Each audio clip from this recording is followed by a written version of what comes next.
bisa memberikan sedikit kesimpulan dari gagal pahamnya asumsi teologis dari Islam terhadap kekristenan. Jadi seperti apa pandangan teologis kita yang mesti kita sampaikan pada para pengikut Kristus. Jadi di awal presentasi saya tadi itu, saya agak ngelem Pak Munim Siri yang selama ini dia menunjukkan tulisan-tulisan yang akademik, berusaha menempatkan Kristen dari sisi Kristen dan Islam dari sisi Islam. Tapi begitu dia menyimpang, dia berpolemik, saya di tengah-tengah materi saya sudah menjawab yang otomatis menyerang dia. Karena saya pernah ikut pertemuannya dengan Pak Munim Siri, saya menganggap dia salah satu cendekiawan Muslim yang memiliki integritas, tidak masuk ke dalam dunia polemik, dan saya berusaha supaya setidak-tidaknya Munim Siri kembali seperti Munim Siri dulu yang saya kenal, karena saya pernah beberapa tahun yang lalu satu ruangan sama dia, ikut acaranya dia di tempatnya warung kopinya Mas Aji. Dia ngomong dengan data-data yang mengagetkan hampir semua audiens Islam. Nah, oleh karena itu, Pak Munim Siri, seingat saya pada waktu saya ketemu dan berhubungan dengan Anda, buku yang saya tulis tentang dialog Tritunggal saya kasih. Dan di dalam buku itu pun, saya juga mengkritik salah satu pernyataan Anda di dalam buku Anda, bahwa Fakhruddin Ar-Razi bisa memahami Tritunggal. Di dalam buku dialog Tritunggal Gereja Timur, saya memberi catatan bahwa ucapan Fakhruddin Ar-Razi tidak seperti yang ditulis oleh Pak Munim Siri. Tapi ya sudahlah, harapan saya setelah pertemuan ini, buku yang saya berikan tolong dibaca ulang, karena itu sama sekali bertentangan dengan apa yang sudah Anda sampaikan, dan tidak pernah mengimani tiga Tuhan seperti yang Anda sampaikan. Jadi saya lihat apakah Anda ini mulai bergeser bandulnya ke arah kelompok polemikus, sehingga tidak lagi mendepankan nilai-nilai akademis, atau memang tahu tapi pura-pura mengucapkan yang sesuatu yang berbeda. Ini menjadi catatan buat saya. Jadi tidak pernah ada triteisme seperti yang dituduhkan oleh orang-orang Muslim, termasuk waktu Anda diskusi dengan Nuruddin dan Ali. Tidak pernah ada sedikit pun iman Kristen. Yang jadi masalah bahwa yang disampaikan oleh Pak Deki tadi, 20 sifat Allah ini menjadi politeistik karena perhatikan tulisannya Ibnu Rushd. Sifat-sifat Allah yang berjumlah 21 itu Qo'imah bil zat. Dia berdiri pada zat Allah atau menempel pada zat. Sesuatu yang menempel ini berbeda dengan yang ditempel. Oleh karena itu, sifat-sifat Allah yang kekal, yang menempel pada zat Allah, yang satu sama lain berbeda, dan berbeda juga dengan Allah, tapi semua ini adalah kekal, dibilang 21 Tuhan oleh Ibnu Rushd. Beda sama Tritunggal. Karena firman Allah, inside God. Dia ada di dalam Allah, satu dan tidak terpisah. Roh Allah, hayatnya Allah, itu ada di dalam Allah satu. Bukan sesuatu kayak tempelan tompel atau stiker Handy Plus. Nah, seperti itu, Pak. Jadi, kejujuran akademisnya Pak Munim Siri, kalau Menahem Ali dan yang lain-lain, satu merek lah. Ini yang harus dikritisi, bahwa fitnah-fitnah Islam mengenai kekristenan tidak seperti itu. Kristen tidak pernah mengajarkan Tuhan bertompel-tompel. Ada tempelan stiker di seluruh kepalanya, tidak seperti itu. Karena hipostasis bukan sesuatu yang menempel, tetapi yang inherent satu di dalam wujud Allah, di dalam substansi, di dalam usia Allah. Terima kasih. Baik, terima kasih Pak Gracia. Selanjutnya bisa dilanjutkan Pak Deki, Pak. Tadi saya tidak perlihatkan kutipan ini karena saya harus cepat-cepat tadi. Untuk menegaskan apa yang tadi dikatakan oleh Pak Gracia Pelo, ya. Ini adalah seorang sheikh yang sangat terkenal, yang saudara lihat di screen sekarang. Sheikh Haddad, bahkan bisa akses pernyataan ini online, ya. However, we Sunnis, jadi kami orang-orang Sunni menganut ada banyak kekecualian untuk frasa Allah telah menciptakan segala sesuatu.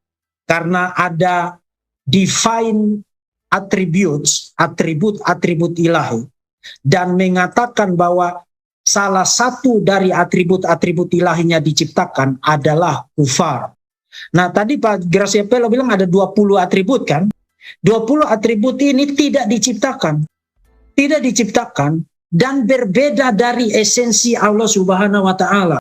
Bukan hanya berbeda dari esensi Allah Subhanahu wa taala, tapi terjadi bifurkasi. Satu contoh begini. Kita orang-orang Kristen percaya tentang omnipresennya, omniscience-nya Tuhan. Tuhan Maha Tahu. Nah, Tuhan Maha Tahu dan Tuhan Maha Hadir.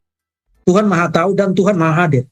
Tapi dalam kaitan dengan divine attribute, sifat-sifat ilahi, atribut-atribut ilahi di dalam tauhid, waktu mereka bicara tentang misalnya Tuhan tahu, Allah Subhanahu wa taala tahu tentang atau melihat apa yang kita lakukan sekarang, webinar sekarang, itu bukan karena Allah Subhanahu wa taala ada di sini.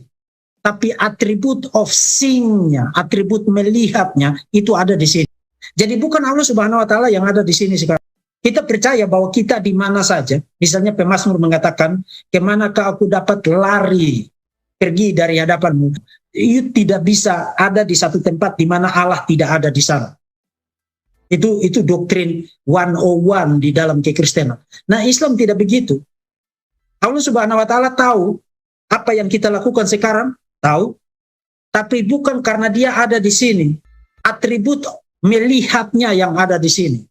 Jadi ada bifurkasi, ada pemisahan antara atributnya dengan diri Allah Subhanahu wa taala itu sendiri. Itu gambarannya.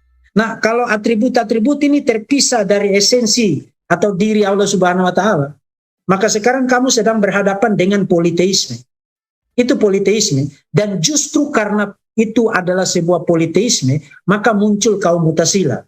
Nah, kemudian Sunni zaman sekarang mencoba untuk mencari jalan tengah.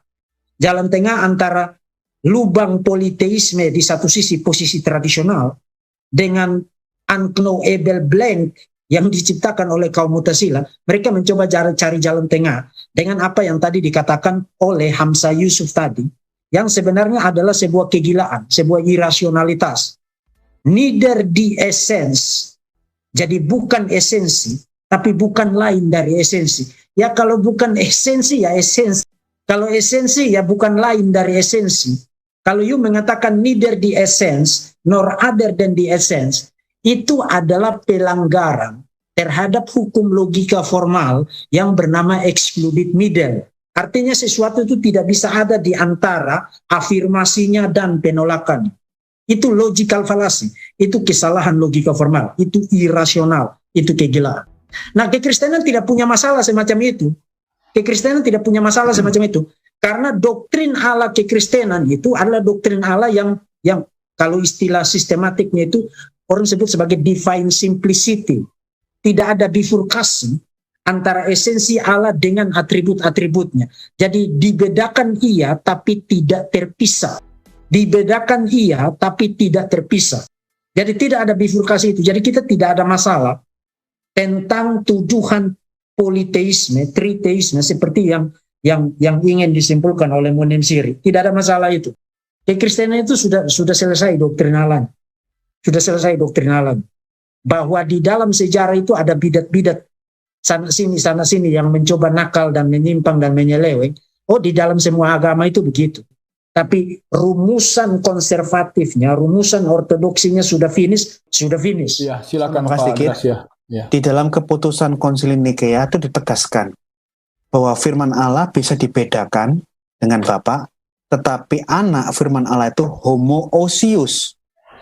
Dia satu ousia, dia satu substansi.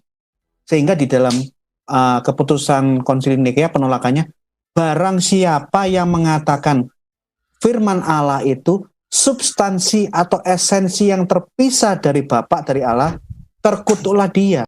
Jadi itu yang saya bilang bedanya kelompok Ahlussunnah wal Jamaah gara-gara dibully, paham Mu'tazilah ini dibully. Di dalam kok kita baca buku saya, dibully. Kalau Tuhanmu pernah nggak punya firman, Tuhanmu cacat dong. Kalau Tuhanmu tidak punya roh, Tuhanmu cacat dong, mati. Terus menimbulkan doktrin Mu'tazilah. yang ingin memberikan gambaran bahwa ada pluralitas di dalam diri Allah, versi Islam. Tapi sayangnya kalau Kristen mengatakan firman Allah itu satu ousia, satu homoousios. Firman Allah dan roh Allah itu di dalam wujud keesaan Allah, substansi Allah. Tapi Muslim yang mau mengambil ide-ide Kristen, dia mengajarkan sifat-sifat Allah yang kekal ini, yang wajib al-wujud, yang tidak terciptakan, yang qadim, dia tuh nempel. Nah, ini menjadi masalah. Sesuatu yang kekal tapi nempel pada Allah. Yang nempel dan yang ditempel kan berbeda. Itulah Ibnu Rushd menolak keras bahwa ajaran ilmu kalam tentang 20 sifat. Sifat Allah itu kekal dan dia berbeda dengan Allah, dan satu sifat yang satu dengan sifat yang lain tidak sama. Ini mengajarkan 21 entitas yang kekal. Itu artinya 21 Tuhan.